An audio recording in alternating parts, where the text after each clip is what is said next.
Hey guys, welcome back to our repair guys. In today's video, a very quick video guys on Ford Fiesta. If you have the 1.6, especially the ST engine guys, where your knock sensors are located.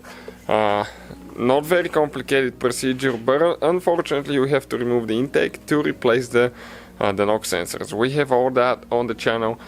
Check it out. We've been taking the whole engine apart for timing belt, timing marks, all that stuff. So we'll have more than 200 videos guys on this vehicle and that engine. So please subscribe, give a thumb up, and let's start on it. Now we remove the intake. We have the video on the channel how to remove the intake on that engine, the 1.6 EcoBoost.